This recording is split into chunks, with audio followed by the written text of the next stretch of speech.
aujourd'hui est d'une importance capitale parce qu'avant même de parler de biofertilisants, on doit parler d'aspect gestion intégrée de fertilité du sol, qui est très important du lors que nous ne pouvons pas parler de production agricole sans pourtant parler de cet aspect-là.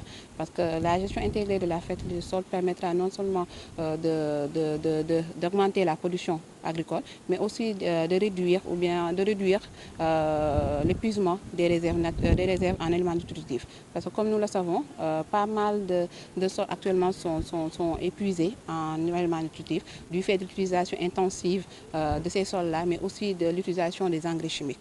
Donc ce qui fait que le fait d'intégrer l'aspect biofertilisant et biopesticide dans l'agriculture de tous les jours permettra quand même non seulement de mieux rendre fertile le sol, si je peux m'exprimer ainsi, mais aussi ça va permettre aussi d'empêcher les pollutions qu'on constate au niveau de l'eau. Parce que quoi qu'on puisse dire, les engrais chimiques qu'on utilise risquent d'entraîner des pollutions souterraines. Le projet œuvre dans la promotion de toute technologie de fertilisation éprouvante et respectueuse surtout de l'environnement. Donc le placement profond de l'urée concerne plus spécifiquement le riz, mais la microdose concerne le maraîchage. Donc c'est des producteurs qui ont été éprouvés depuis le début du projet 2019-2020 et que les producteurs ont fini de se l'approprier. Donc c'est quelque chose qui a été largement vulgarisé dans la zone et qui a fait des résultats probants. Les avantages, donc, il y a d'abord la diminution drastique des quantités d'engrais qui sont utilisées, l'augmentation des rendements et in fine aussi des revenus. Comme je l'ai dit, quand on dit diminution des quantités d'engrais, pour quelqu'un qui connaît, ça a des effets vraiment positifs sur l'environnement, notamment la nappe phréatique avec tout ce qui a infiltration, lixiviation, etc. C'est pour tous les agriculteurs, que ce soit les exploitants agricoles familiales, que ce soit les grands producteurs, tous les acteurs.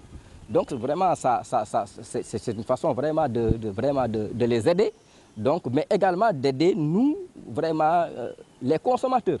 Parce que comme vous le savez, donc c'est des produits vraiment qui ont des impacts quand même sur la production. Donc ça aide le consommateur, ça aide l'environnement. Donc ça aide vraiment pratiquement sur tous les aspects de la chaîne de valeur. Vraiment, c'est un projet vraiment qui arrive à, n'est-ce pas? Maintenant, aujourd'hui, là où je voulais insister, c'est qu'aujourd'hui le projet est en train de prendre un nouveau cap. Parce qu'après avoir donné des résultats probants sur l'utilisation rationnelle de ces fertilisants, aujourd'hui le projet va encore aller au-delà. C'est-à-dire qu'il va essayer d'intégrer maintenant les biopesticides et les biofertilisants donc, dans les techniques de production.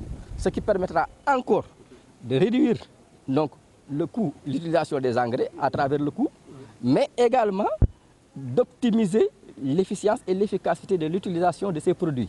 Parce que vous savez, quand vous utilisez des engrais sans qu'il n'y ait pas un support adéquat dans le sol, les engrais peuvent ne pas donner des effets qu'il fallait escompter.